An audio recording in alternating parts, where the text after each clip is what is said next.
గాక.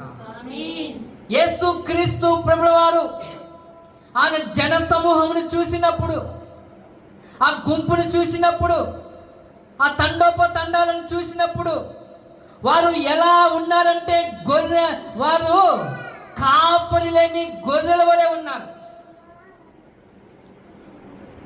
నడిపించే నాయకులు లేరు, నడిపించే యజమానుడు లేడు.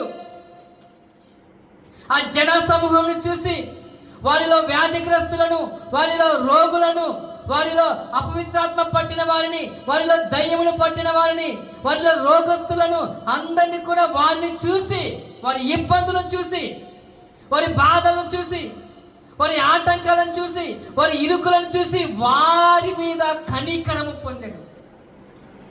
నా ప్రియమైన దేవుని బిడ్డలారా, ఒకవేళ నువ్వు ఎటువంటి శ్రమల గుండా వెళ్ళొచ్చినావేమో, ఎటువంటి ఇబ్బందుల గుండా వెళ్ళొచ్చినవో, ఎటువంటి ఇరుకుల గుండా వెళ్ళొచ్చినవో, ఎటువంటి ఆటంకాల గుండా వెళ్ళొచ్చినవో, ఎటువంటి రోగాలతో ఉన్నవో, ఎటువంటి అస్వస్థతతో గురి ఉన్నవో, ఎటువంటి బంధకములతో ఉన్నవో, ఎటువంటి విముక్తి లేకున్నావో, అయితే దేవుడు ఈ యొక్క మధ్యాహ్న కాల సమయమున నీపైన, నాపైన, మనపైన, సంఘము పైన, మన కుటుంబాల పైన దేవుడు తన కనికరము మన పైన చూపునుగాక.